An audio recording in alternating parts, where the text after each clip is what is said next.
আসসালামু আলাইকুম।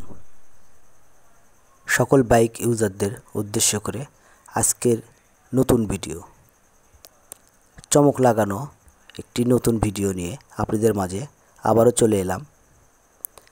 যে বাইকটি নিয়ে আমি কাজ করব এটা হচ্ছে ডিসকভার 125। এটাতে কয়েকটি সমস্যার সমাধান করব।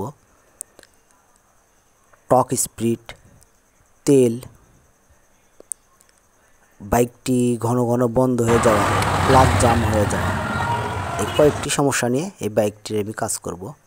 আমি প্রথমত যদি আপনাদেরকে দেখানোর চেষ্টা করি যে আমি সাইলেন্সারটি খুলে নিয়ে আমি হেডের যে অ্যাডজাস্ট ভাল্ব আছে এই ভাল্বের অপর পৃষ্ঠে আমি কিন্তু কার্বনটি পরিষ্কার করে দিচ্ছি। এটাতে দেখেন যে অধিক পরিমাণ কার্বন জমে গেছে।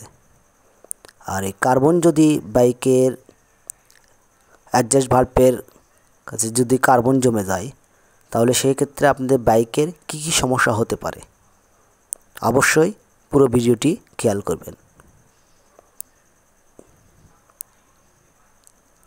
আমি অ্যাডজাস্ট ভাল্বের পকেটটি আমি পরিষ্কার করে দিলাম।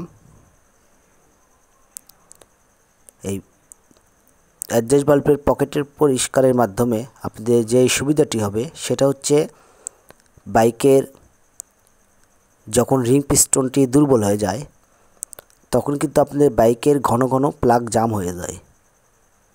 এই সমস্যাটি থেকে সমাধান পাবেন। আমি সাইলেন্সারটি পরিষ্কার করে দেব। আমি সাইলেন্সারের অপর পৃষ্ঠে পরিষ্কার করে দিলাম। আর সাইলেন্সারের 3টি ছিদ্র অবশ্যই পরিষ্কার রাখবেন।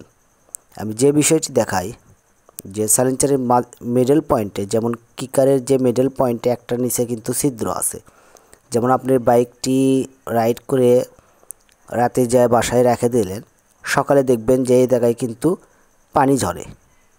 এই ছিদ্রটা যদি বন্ধ হয়ে যায় তাহলে সেক্ষেত্রে আপনার বাইকের সাইলেন্সারে যে পানি জমে থাকে সেই পানিটা কিন্তু পড়ে না। অবশ্যই এই বিষয়টি খেয়াল করবেন। আমি পাশাপাশি এটাতে যে কাজটি করলাম সেটা হচ্ছে এয়ার ফিল্টারটি আমি চেক করে দিলাম যে এয়ার ফিল্টারটি পরিষ্কার আছে। তারপরে এই বাইকের তেলটা কিন্তু বেশি খাচ্ছে। কেন তেল বেশি খাচ্ছে? স্পার্ক প্লাগটিও কিন্তু সঠিক আছে। আমি স্পার্ক প্লাগটিও আপনাদেরকে দেখানোর চেষ্টা করলাম।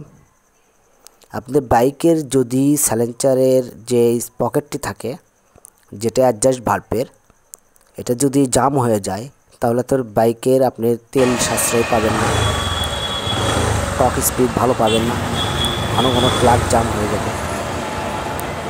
আমি যদি বাইকটি স্টার্ট দিয়ে আপনাদেরকে দেখানোর চেষ্টা করলাম যে এটা কিন্তু এখন 12 থেকে